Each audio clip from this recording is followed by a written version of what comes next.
Good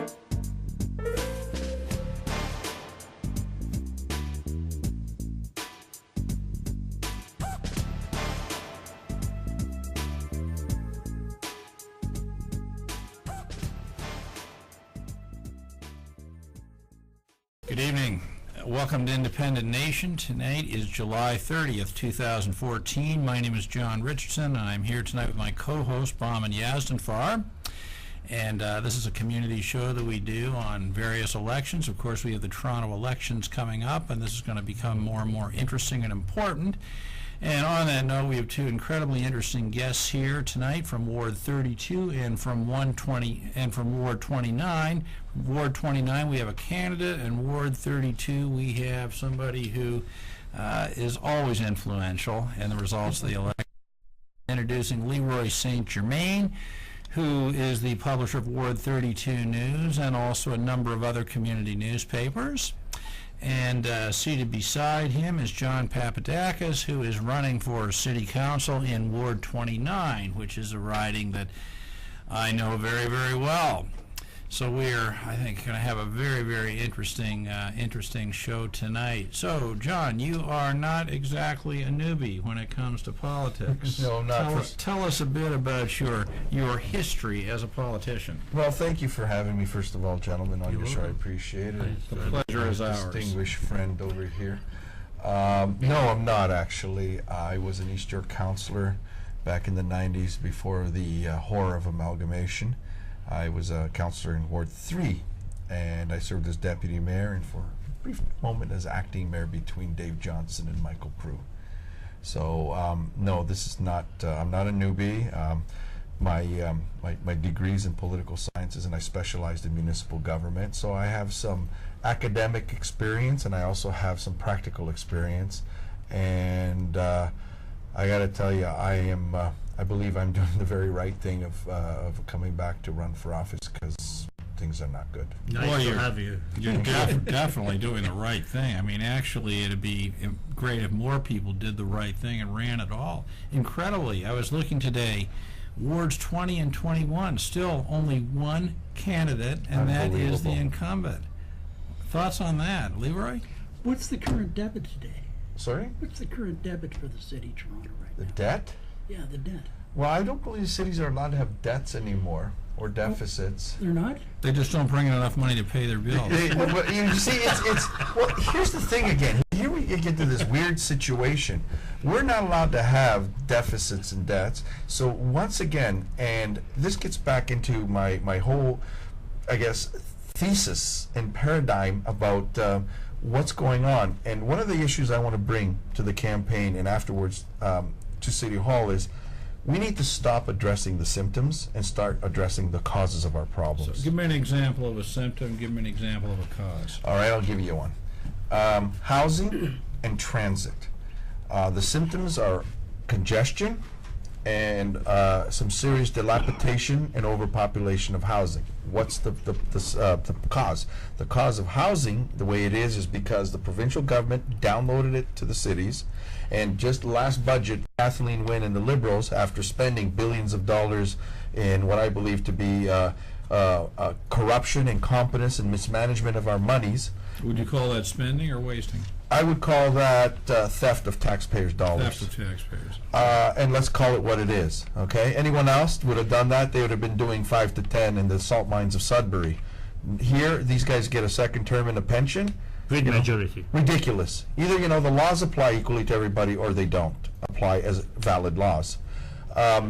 So we have this continuous downloading and basically death by 1,000 cuts by the province of Ontario.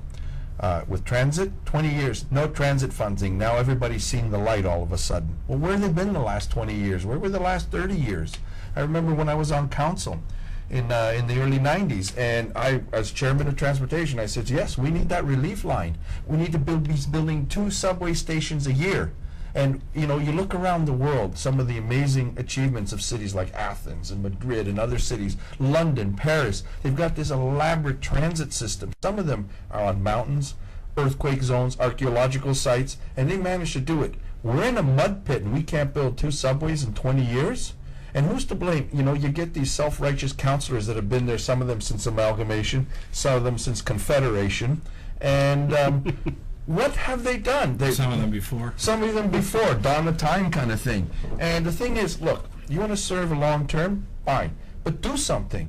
I mean, a lot of these individuals, have a pretty big mouth when it comes to criticizing other people's and their issues. But when it comes down to, where have you been on the tax and spend? Where have you been on the waste and corruption all these years? Where have you been? Did you not notice we're not building any subways? Did you not notice that if you go down the parkway, you need a calendar, not a watch? Like, where have you been? Let me play a little bit of devil advocate for Oh, both please. of you. You're a counselor yourself, that's correct? Yes.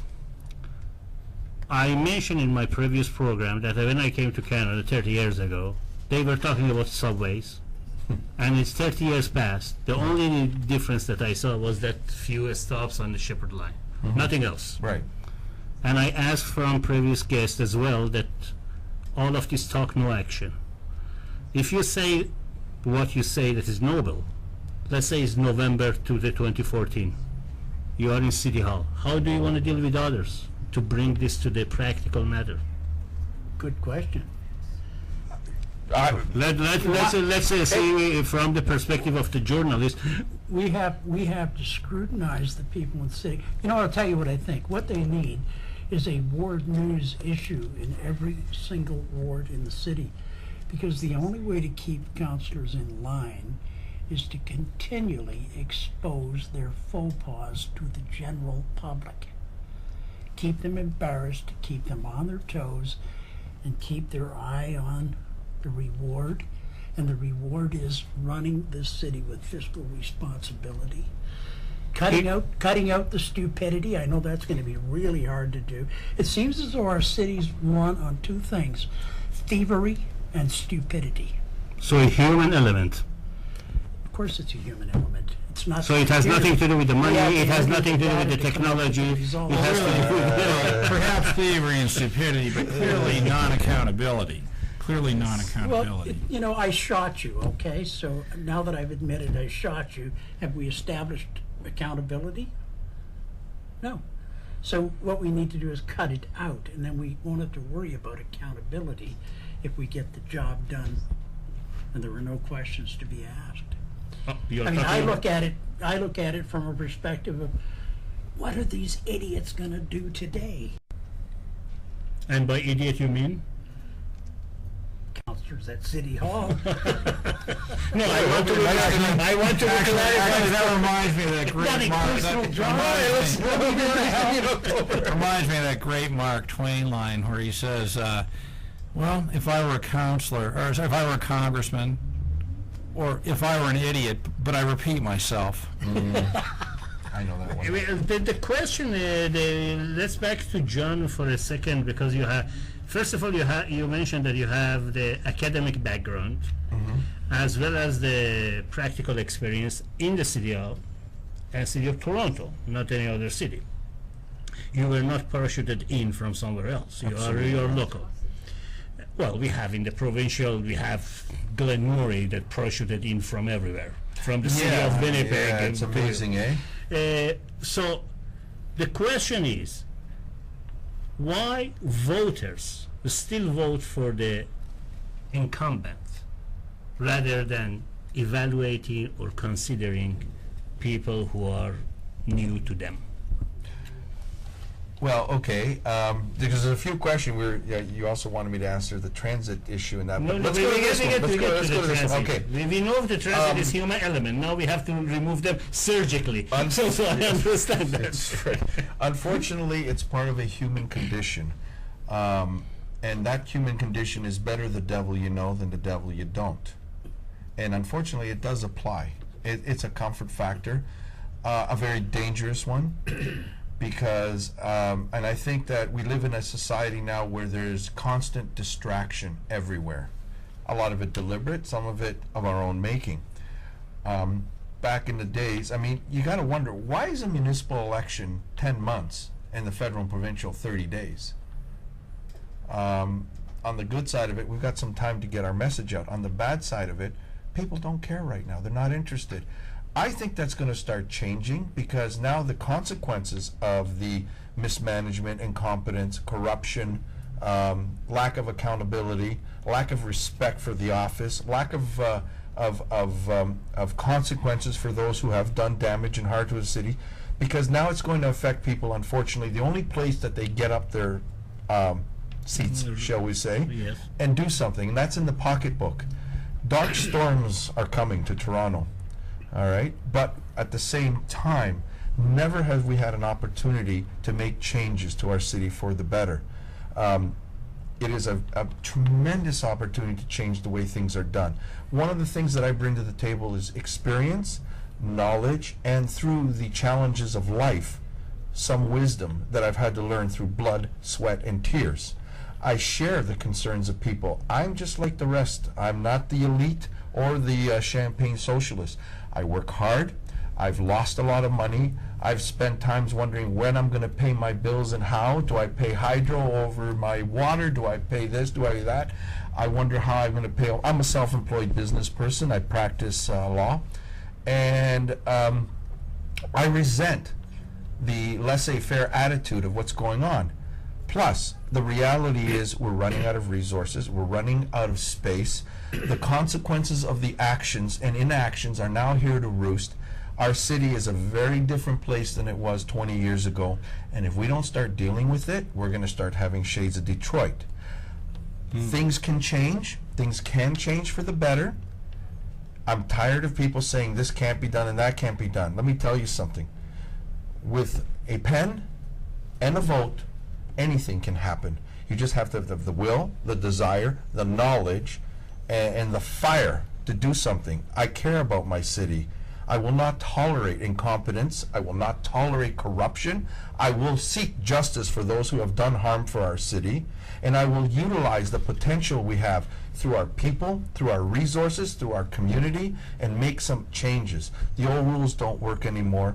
Toronto's grown up. It's time to move out of our provincial parents' basement, because it's been very detrimental to our city. And we will deal with the causes. We will make this an actual world-class city that people actually want to live in. Toronto can and will be prosperous. And we need to make the changes.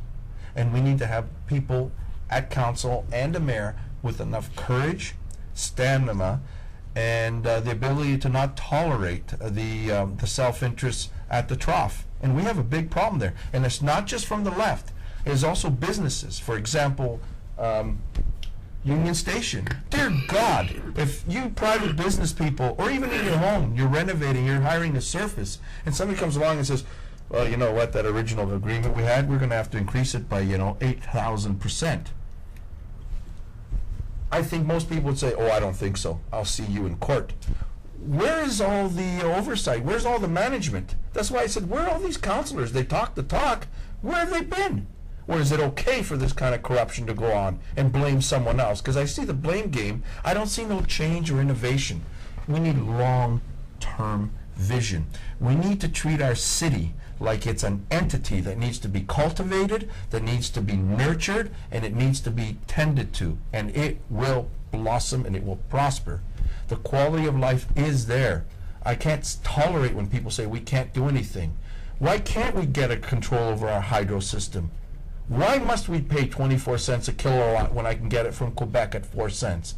It's bad for business to have hydro at that price. You're absolutely right. You want me to run my city like a business? Okay, I want cheap hydro. Province says we can't do that because of provincial regulations. Change them. All of this dandy and all of that's fine. How you get the people to vote for you? Because I'm going to tell the truth. I'm going to give them a position and a platform. Yes, I need to fix my roads. Yeah. And by the way, back in the 90s, Michael Prue and myself and a couple of other councillors, let me tell you some truth, okay? I'm going to tell you a little game that's played with governments. Water systems are a big money maker. That's why they will never be privatized as long as I'm alive, because I believe water is a right, not a commodity. But municipal infrastructures of water are a big money maker. What you should be doing is taking most, if not all of that, putting it back into the infrastructure. That way you won't have massive costs in fixing it. But what a lot of municipal governments did is they would take the profits and put into their general accounting, artificially lowering the taxes while your infrastructure falls apart. We said no. Back in the 90s, we said, no, you're going to put that money back into the infrastructure. And we did do that. And for years, people were, there was construction all around East York. You saw the pipes on the side, you remember. Okay, we separated the sewers, we fixed the pipes, we did all of that. Now we have some pretty good infrastructure. Very few businesses in that area, those areas of East York that got repaired, get flooded. The water does not come different shades of brown anymore. So these are little things that need to be done. But there's not a brick wall around Ward 29. We need to address the issues that affect us across the board, that affect us provincially, and that affect us nationally. And we need some new deals, some new rules, and some new plans, because this system isn't working and it's death by 1,000 slices. I will be forward with people. I will present my platform. I think people are sick and tired of hearing, well, I'm going to cut taxes and I believe in good government. That's nice. How? I'm giving a plan. I will be releasing the details, but I have some plans that's going to make some changes on financing, on hydro, on transit, on infrastructure. We have to change the way things are done because it's not working. LeRoy, Yeah. people listen to him? Huh? Will people listen to him? Great idea. You know what? I but think what's they he will. got to do I to think get they people will, to listen to him? But actually, I think a lot of people are going to stand back and say it's the same old bullshit coming down the turnpike Why? at me at high speed. And the left winger is going to turn around and say, before we do that, I think we need to have another study.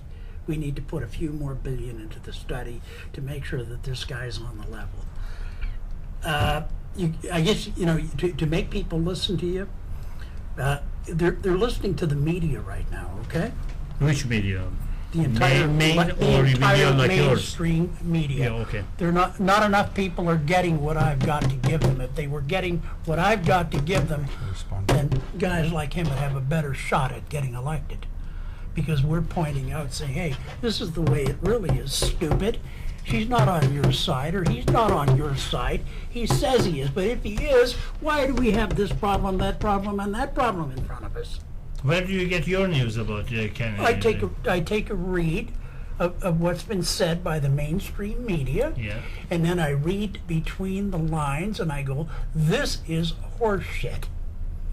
This is the way it really is, and that's what we do, is put it out the way that it really is. I'll tell you, it strikes me that a guy like John needs to have his own newspaper as part of his campaign. We'd like to keep one going in that ward. So there's Ward 29. You got a newspaper in Ward 29? We have an online issue, that's it. If I may go back to why people, I think I bring something to the table that I can justify what I say, because I will do what I say I'm going to do. And I have a track record. In my term at the time, I got in for my ward in the fire department, new fire trucks. We built a new fire station.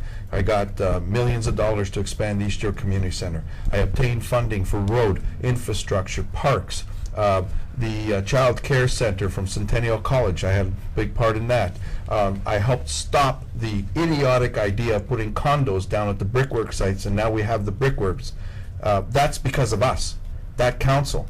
So I have a track record. I stopped the East York Civic Center from being sold off to keep municipal assets that are relevant to our community. All sorts of things. So I have a track record of doing what I said. Oh, we got eliminated consultants in our municipality. We restructured garbage. We saved millions of dollars. And just before the nightmare of amalgamation, it was myself and some other councillors from around Metro that created the Who Does What committee. We were restructuring Metro government to make it more efficient because it works. It actually works. This failure called amalgamation does not. So I have a track record, and I'm willing to put it up against the incumbent any day of what I achieved in my term with the small resources that we had at East York. We had limited resources. I tell you, I can achieve way more for our community with the resources that are available to me now. Let me tell you where is my dilemma or predicament. I ran myself federally and provincially. No matter how good you are, no matter how wonderful your intentions are, no matter how many members of your family and friends support you, Bottom line is you need that ballot, that vote. And in order to get that vote, you need exposure. For the exposure, you need money. For the money, you need donation. Let's cut to the chase. Do you getting any donation now? All right, let me, first of all, running, no, the quick answer is absolutely, and it's Okay. starting to pinwheel. Okay. The long answer is federal and provincial politics are much different. I've known some good people, Michael Prue, even though he was NDP. Yeah, unfortunately, but he lost the- Michael was an Yep. excellent constituency politician. Grassroots. He dealt with all the little things that matter, and that's the most important of all. There's other politicians from, conservatives and liberals too, and it's a sad thing that when this wave comes, they get wiped out. It's a very sad thing and a very big loss for the community. Whereas municipally, it's more grassroots. It's more yes, the party politics are coming in, and believe me, there's other politics coming too. Of course. Family politics. Well, not just that, but all sorts of different politics. It's changing. You can't have an empire of 44 fiefdoms and expect it to function for very long. It does not work. A mayor of the fourth largest city in North America should have some powers. Okay? No, we have. We know that's why we need to change the way we're governed with the province and the federal government. Those rules have to change. It does not work anymore. Stopping you there for a second, okay. Give me two specific changes that, say you had control over the Municipal Act, okay? Give me a couple specific changes that you think are necessary to change the relationship between the province and the cities. First of all, I would take control over hydro. The province of Ontario has utterly failed the people of Toronto and Ontario. The reason Toronto and Ontario prospered for so long was because people like Adam Beck and Frost and them had vision. They built Niagara. They knew that if you want to create jobs, Chow and Tory and they can come up with all sorts of Dungeons and Dragons ideas for creating jobs, right?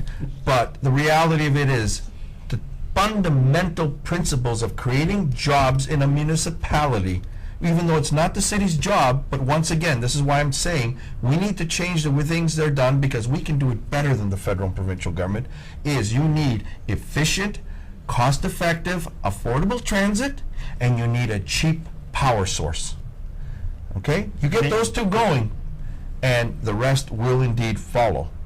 All right? Those are the two that I would take control over. I would take control over taxation. I think that the province loves to deflect.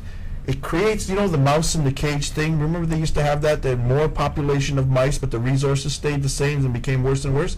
The province takes from the city and gives very little back. In fact, when he gives you something, it's always poison because it costs more than what they're giving you.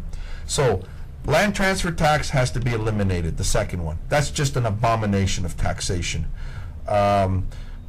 You mean the city land transfer? The city land transfer tax has to go. In fact, I want 50% of whatever revenue the province of Ontario takes in from the city of Toronto in land transfer tax. I want at least 50% of the gas trans, because that gas tax was supposed to go into fixing our roads, and it hasn't. Okay? The province has yet again failed the people of Toronto, so I want control over that. I want control over income taxation. Okay, let me ask you this. So you say that Toronto should control its taxation, basically. It should correct? change how it's controlled, Okay, yes. question, very specific question for you.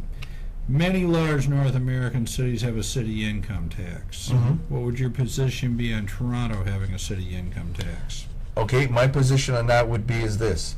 We would not increase it. We would take our portion from the province. Let me give you an example, okay? And I guess, okay, for all those types that are the keyboard quarterbacks that we now have that, sit there and know everything, the numbers are not exactly the same. But if Toronto became independent of the province of Ontario, What about making the 11th province? that's exactly what I'm talking about. And people say to me, that's crazy, that's ridiculous. Well, how do you justify the existence of Prince Edward Island at 400,000 people with the full privileges and benefits of a province, and we're at 4 million? We lose about $22 billion a year that just gets sucked right out of us.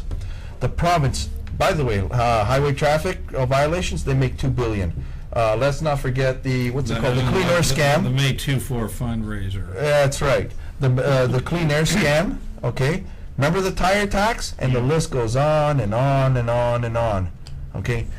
Now let's add all the failures and you go right back from Bill Davis with Spadina Expressway and David Peterson and Bob Ray, who wanted to give the 407 for nothing. At least Ernie Reeves got a couple of bucks for it. Either way, a disaster for us, okay? Because people say, oh, we got a good deal. No, we didn't, because those tolls were supposed to be revenue generating for the people of Ontario, not a foreign-owned corporation, all right? So there is enough revenue in what's generated by Toronto that if we took control, we would actually be able to lower hydro by 70% and still make a lot of money.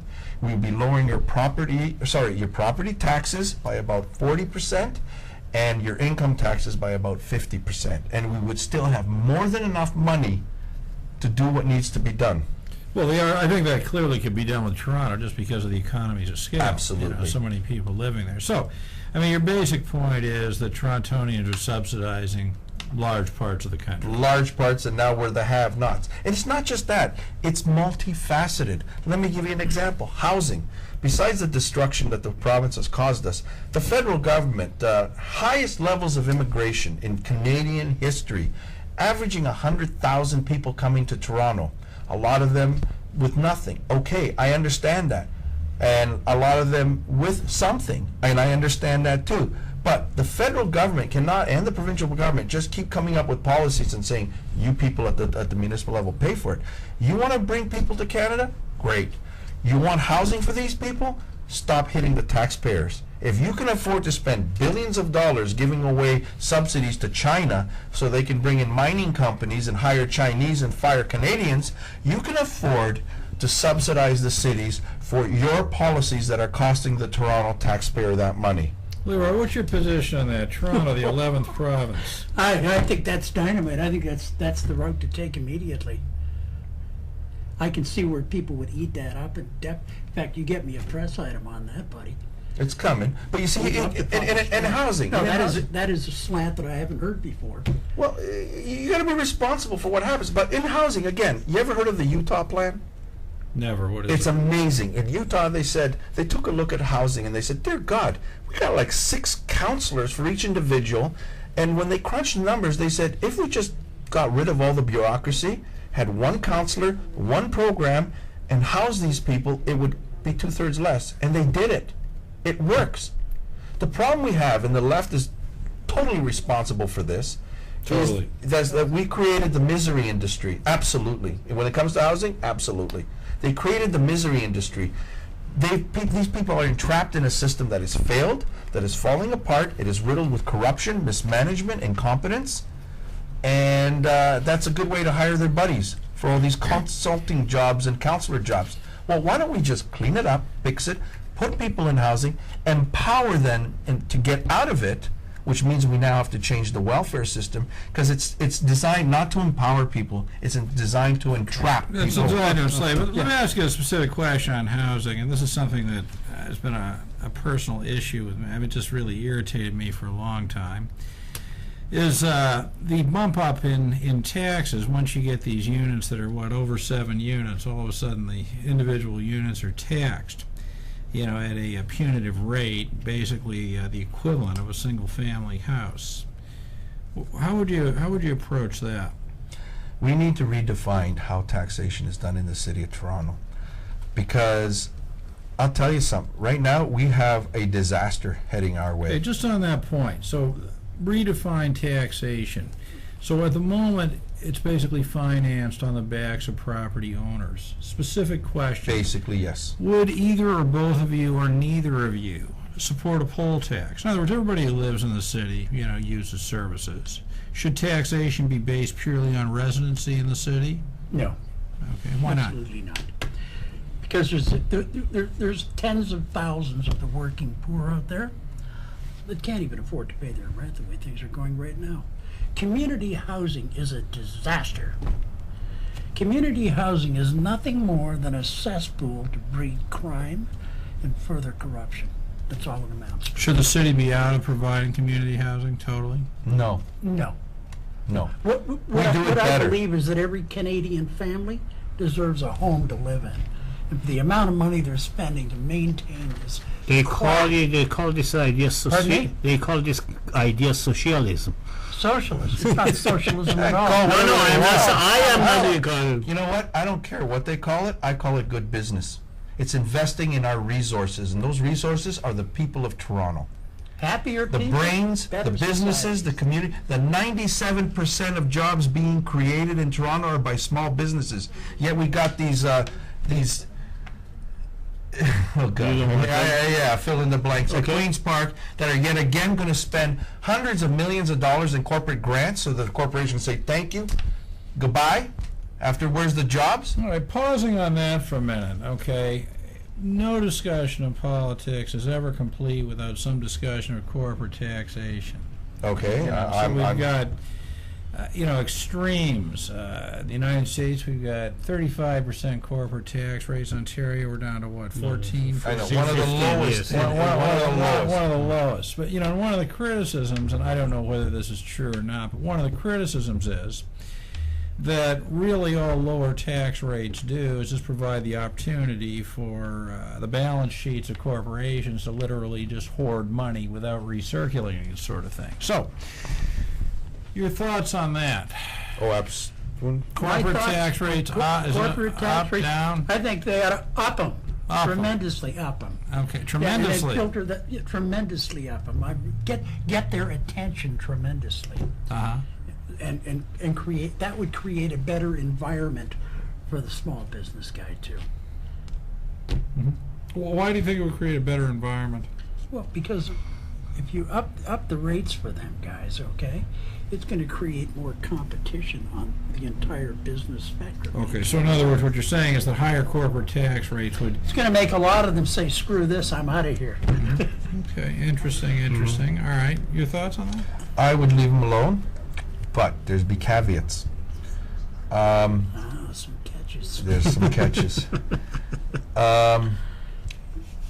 There has to be some kind of provisions for job creation, number one. Number two, these corporations that say that corporate taxes are too high and they can't handle it, bye, have a nice day. How could any corporation... Exactly. Say, well, with the 12-13%. Hey, I'm not finished yet. Hang on. But we're going to look into bringing in. I have some. When I will be releasing it in the future, near after. Actually, in a few After weeks. this show. After the show, in a few weeks, one part of my platform is Follow real. Leroy with it. Yeah, well, he knows. He's got an inside scoop. I got one of those T-shirts. This is where the power of the municipality can help shape the future. I have some ideas where I'm going to propose public-private partnerships. The kind of public-private partnership that's forward-thinking for tomorrow. We have smart cars coming. We're not making any plans for that. We have electrification coming. That's the way of the future. We're not looking into that. The job creations have to be something that's going to benefit Toronto, not just by building the place, not just by when the corporate grant runs out, but something that's going to be there for a long time, that's going to benefit the city as a partner with the private sector, and will create offshoots and will propel us forward, and will generate continuous and substantial, sustained revenue for the city, while at the same time improving the quality of life and laying the groundwork so business can come in. People that run business, at least the ones that have a sincere concern about their business and their community, want to live in an area that has good quality of life, has low energy costs, that has reasonable taxation, and has the ability to have a pool of resources, namely our people. The brains are here, and the brawn is here, and the creativity is here. We're not using it. We don't have leadership at City Hall. We have 44 fiefdoms that don't look past the next election. We have at best a form of management instead of leadership. Not even that. No, but okay, now, one of the things you said earlier... On that note, can I just before you go to your next question? If you end up having 2 or 3 people like yourself with a high vision, and still you have 40 or 41 people as they are, how do you want to move forward? I'll tell you. I believe it's time that we speak with the people, and I speak the people's language. I mean, I can turn around and say to you, well, you know what? I'll look into that and prepare a committee together to consider the options of our considerations and get input of the other committee to consider forming a committee for that committee to be considered. You see what the star thinks. Yeah, exactly. We make a meeting when to have a meeting. I like to speak straight English. Sometimes people say to me, you sound like somebody, you know, that's wearing the construction You boots. speak with Dang the right. Dang right. As I flick my microphone all over the place. Be careful with that. Because you know what? I am like the people. I worry about my taxes. I worry about paying my bills. I worry about creating my job.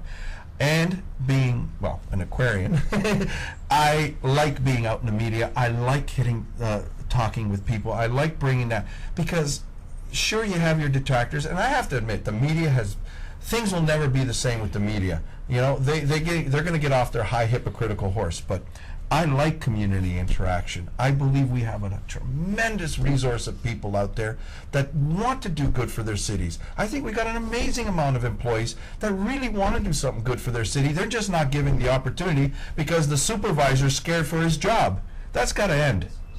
And people got to come forward. I love the idea of creating think tanks and implementing, change the way we do things, get back to the way things were, where communities got involved and together they brought ideas and things forward. We have the resources. We got $10 billion to spend every year. You don't think we can do things that need to get done? Where in good God does all this money go? That is a good question. Where does it go? It goes into studies He and knows that. conversations Committees. about, no, not Committees. communities. Okay, no, committees. Committees, Right. yeah, to show us the right way, but at the end of the day, if they turn the lights out in that room, all that's left is confusion. We have so many resources to play with in this city, it's unbelievable. But the biggest obstacle in the way is bureaucracy. Thank you. You got to remove the red tape. I mean, I deal with all kinds of musicians. What's his name? Mr. Ford went down to Texas and they said that was the music capital of the world. And I said, bullshit, it's right here in Toronto. This is the music capital of the world. And it is. Except a busker can't go out on the street and earn a living properly because they can't have any sound. But they can play, but you can't hear them. I mean, there's so many things. You're putting on festivals and concerts, that's one of my fortes. You go out and do that, and instead of helping you, they put every obstacle in your way that they can conceivably think of. Now, on the other hand, if I were to have applied for a $100,000 grant to put on a major festival, they would have got right out there and helped me in every way they possibly could. So the opposite occurs, and I go, So in other words, if they're involved in it, it's fine. yeah, but But if if they're they're not not, involved, you it's say, not look, just fine. get out of my way. I'll raise the money. I'll do it myself. Just get. Then they want to screw with you. Let me give you a real life example. Today, I ran into a gentleman who opened up a new business on the Danforth, on our side of the Danforth. The good side. The The good north. side. Is that the north That's, side? that's the light. That's the light North side. Ward 29. South is the dark Ward side. 29, That's right. That's right. And he said, "Please, John, help me. I applied for my patio permit last October, and today is almost August, isn't it not? Yes. Yeah. Still, the city is giving this man the gears and costing him thousands and thousands of dollars. Counselors nowhere to be seen or heard. This is totally unacceptable. That should have been done within a couple of weeks. Boom, boom, boom, boom. Here's your permit. Thank you very much. Welcome to Toronto. Glad to have you as a new business. Instead, it's the opposite. Number two, people say to me, well, where are you going to get all these savings from? Well, besides getting rid of, like, why do we spend $1.2 billion in consultants? We did this in East York. I went to the mayor and I said, why does these guys keep asking for millions of dollars? I think the answer is so the councilors don't have to take responsibility for No, making decisions. John. The answer is, why are we paying the staffers $100, $200, $300, $400,000 because we hired them for expertise, and now we have to keep bringing consultants in? I understand for certain unique things it must happen, but God, $1 billion and not 0.2? The other thing is maintenance. This is now where we get into the grassroots level, because it does apply there. When I was a councilor, I went livid. I would pave a brand new road, along would come a utility, carve it up, leave this ugly square where it looks like they were crushing grapes instead of putting asphalt down, and then this thing would fall apart. I think we need performance bonds on our contracts. I think we need enforcement of quality, and I think that my uncle used to say this thing, in Greek he used to say, one bean at a time you fill the sack. $1 at a time we save from all these little things all over Toronto will amount to billions of dollars. Why is it that staffers can dish out contracts of up to $5 million without no oversight? Where's this money going? When we buy something or somebody does something for our city, where's the quality in that product or that service? If it falls apart in a year, either you come back and fix it, or I swear that dungeon full of lawyers we have at City Hall, you're going to be on it. A real business would do that. A real person who looks after their funds would do that. Why are we not doing that at City Hall? Again, it comes back to the question, where are all the big mouth councilors? You know, I think you're right, but I think that a partial explanation, not a justification, but a partial explanation is what I've learned, just through personal experience, is the problem of decision-making by committee, You never get as good a decision if it's made by a committee than if it were made by just an individual who was just given responsibility for the decision. So, I mean, not only does the bureaucracy cost financially, it also guarantees that we just get worse results in terms of the final product.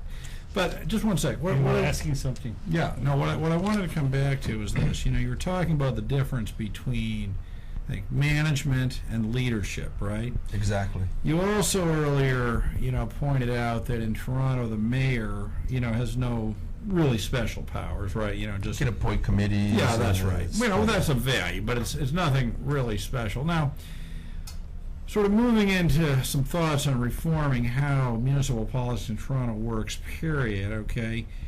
Should the mayor have powers that go way beyond the just appointing Absolutely. committees and that? He needs them to operate. Absolutely. Okay, all right. What powers would you give to the mayor by statute? First of all, I believe that the mayor should be able to appoint heads of departments like the police chief, and at least the police chief should live in Toronto. I think the mayor should have the ability to appoint positions, treasurer, director of different departments. That the mayor should have abilities to, in certain cases, with certain legislation, veto, and it's a hot potato, but I think it's necessary, motion or votes of council, and they'll say to me, why? I go, listen, the mayor of Toronto is elected by across the city, across the board. If he runs on a platform of subways, and then you get a bunch of circus dwellers that decided that they want 1980 or 1890 technology, the mayor should say, I'm sorry, I got elected on subways, I'm vetoing You this. would give the mayor the power to veto a decision of council. Okay, now that's one. Within specific parameters. Yeah. So that's one category. Are there any categories where you would give the mayor the sole authority to make a decision as opposed to just vetoing a decision? Are there some things that should be solely within the prerogatives Yes, of the I mayor? believe within certain... Beyond appointments. Yes, beyond absolutely. I appointments. think Okay, within fine. parameters of budgeting, I think parameters within taxation, I think emergency powers that are, that's a whole different show. I can talk to you about emergency management, the fact that we are so unprepared, and that the ice storm showed that emergency services is drastically underfunded and underprepared for long-term emergencies. I have some background in that, so I can speak as somewhat of an expert on that. Other situations where the mayor should have absolute powers is in relations with other levels of government. Again, while I have a say in what happens in Ward 29, and I believe I do have a say as of the overall parameters of our city, I think when it comes to certain parameters dealing with other levels of government, I think the mayor should have some powers. Again, it's just one vote, really. At the moment, it is just one vote, and that's, of course, largely, leaving aside what you think of Mayor Ford, the last year or so. I would imagine that we would all agree that the city has gone on with this thing going on in the background only because of the relative insignificance of the role of the mayor, right? Well, it's a sad reality, and it shows you. It goes to show you, look at the city structure. I mean, on the one hand, if the councilors all got together and addressed issues that should be addressed and used some brains and some reason and some heart and soul, we'd be a lot much better. But it's not that way. And now, with me talking about bringing in these mayoral powers also means we need to make some changes in governance throughout, as municipal government is. I think we have to do the same thing as Vancouver and Montreal. I think we need provincially legislated powers to introduce municipal parties.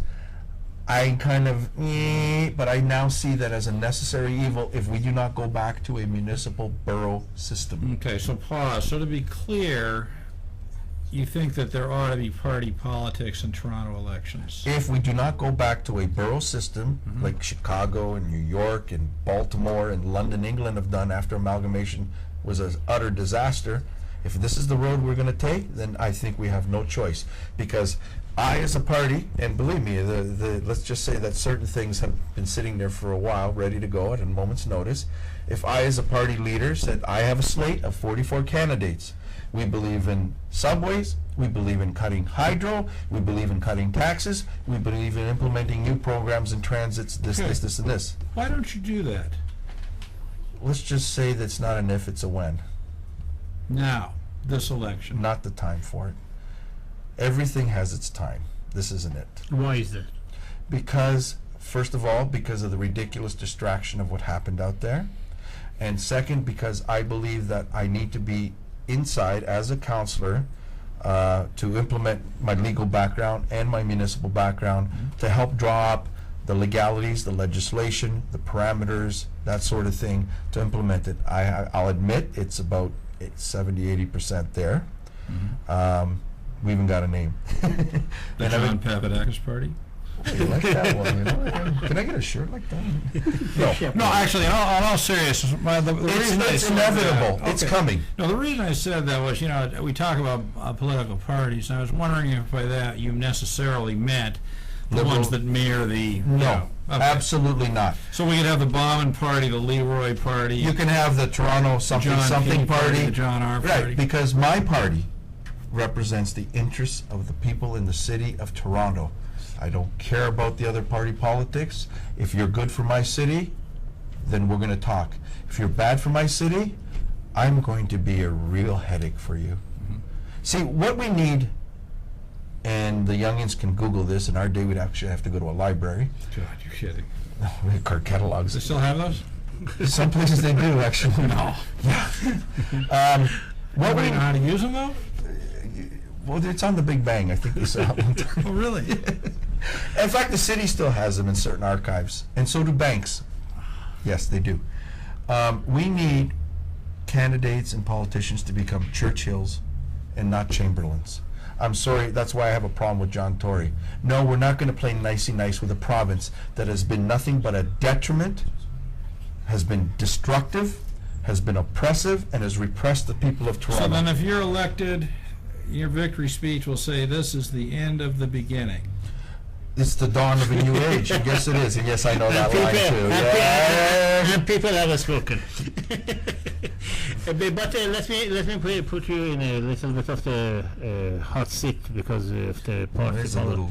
Yeah, I know. In the last provincial election, just recent one, the number of the MPs who formed the government, 58 of them, Liberal Party, they took only 14% of Thank you. eligible votes Thank you very in much. Ontario. Yes, big problem. Now, if we are focusing on the party politics, and if we put the name of the party in the ballot, then the argument would be, which one of them is me, for instance, that by putting the name of the party on the ballot, people don't vote for the person, they vote for a party. I agree, and it is Well, a problem. I think you'd probably be okay with that, actually. I would be okay with it, but it's also an issue, and this is why, again, remember earlier I said I have a problem with party politics at federal and provincial level because it takes away from the grassroots. But again, Yeah, how specifically do you get around that? I mean, Bob and I have been sort of active in what I would call an independent candidate For years. for many years. You know, and one of the things that, I mean, I think I'm right in speaking for you as well, that, you know, that basically once these people get elected, you know, the real constituency is the party. I mean, they don't care about the people who elected them anymore. I mean, how do you, I mean, I think that's easier to reconcile in a municipal system. Yes. But how do you deal with I'll that? tell you how. Here's the uniqueness about a municipal government. It's grassroots, hands-on, whether you like it or not. If you're not hands-on grassroots, if you're not in your constituency, in your community, I used to do constituency canvases. I used to get a kick out of knocking on someone's door when it's not an election and saying, "Hi, I'm John Papadakis. I'm in your neighborhood, and I got my little pad and pen. Is there anything I can do for you?" And after I had to get the defibrillator out, right? People would sit there and go, That is how "Wow." they survive. If they survived, yeah. It's grassroots, it's hands-on, you're there, like it or not. And it's also 10 bloody months long. So it's not 30 days where it's liberal, conservative, NDP, Green Party. 10 months, you get to know the candidates, and actually by who they are, not what colors they are. It's no secret I'm conservative. I actually believe in free market system. I believe in fair pay for fair work. Too bad we don't have that. It's no secret Mary-Margaret is with the NDP and Olivia Chow, and it's no secret Andre is with John Tory and whatever political souffle they're coming up with. Well, on that note, we are getting close to the end of the program. Oh, wait, I have a question. No, I'm going to let you because we have 4 minutes. Thank you. So we have, the reason I said that we have only 4 minutes. So whatever question you have, both of you have to answer and limit it to 30 or 40 seconds. Okay. Yeah, no, this is so exciting. I'm serious. This is so exciting to have these two guys here tonight. We need 2 hours, sure. Yeah, absolutely we do, and I want you to come back. No, my question is this, okay, term limits. Yeah, that is. Two-edged sword. Two-edged sword. I believe there should be a sunset clause. I believe that and what is that? An extermination clause. Yeah, extermination clause. I believe like something like the American. I believe for council it should be a maximum of 3 terms. The bad thing about that is that if you get good people that have been dedicated, like Prue, who was there for 20 years. If we had the term limit, Prue would have been gone after 12. So it's a two-edged sword. But I think there's something should be, because like I said earlier, some of these guys have been here since Confederation. And Before. Oh yeah, creation, sorry. And We had Howard Moscow. Yeah, well, there you go. By the way, did he go to law school? I don't know. I know he was applying. I He must know that. He must know that. I can show you my law society card. if you No, want. I don't. We are not checking your ID. He went to law school after retiring. But LeRoy, your thoughts on the term limit, Dave? I think they should get one shot at it, one shot only. And if, no, I think they should. One get- shot and then be No, shot. Here's what I think. I think they should get one shot, cut it back to 3 years, give them 3 years to show their stuff, and if they don't reach a certain standard, they can't run again. Who decides? Who put that benchmark for who? I think then we must have a committee at City Hall Well, there goes the committees. to scrutinize their activity. How about the local? Actually, no, I have a better idea. Everything is documented, so. How about, Greek how yogurt about at 50 local pesos? constituency? Huh? How about local constituency Why of the don't we people? just get everybody to that, vote? yeah. Guys, that if would that's the work. case, no. If you're gonna do that, then don't bother with the elections. Go home, contract it out. That's ridiculous. That's ridiculous. Well, Either we have a democratic process, that and these is a people that get democratic elected process. One more have to be question. responsible. One more Fire it. question, quick one. Should Well, yeah, it's called an non-citizens, election. hello, one question. No. It's called. No non-citizens. No. Leroy, Citizenship must mean something, or we're not really a country. What If you does wanna vote, citizenship you're a mean, citizen. John? Okay, well, Can't John, keep what springing up does and citizenship continue mean? to- we have to. A lot less now than it used to. We have Do to you, do go. you support the Harper amendments to the citizenship law? Absolute. Well, some of them, yes, actually. Some, not all. We will pick up the next show with that. We will pick up. I think we have to John, stop. do you want to close that? Okay, actually. Which camera is that? Yeah, so we're closing. As you know, what I expected, this is going to be a lot of fun tonight, and by God, these guys delivered. I want to invite you both back right now. Sure. Definitely. Are you up for Oh, yeah. Absolutely. Thank you very much. Absolutely. We will have John Papadakis and LeRoy St. Germaine Part 2, absolutely positively. And then as a counselor. Yes. Maybe before Sure, no, but Thank you and good night. good night. Thank you.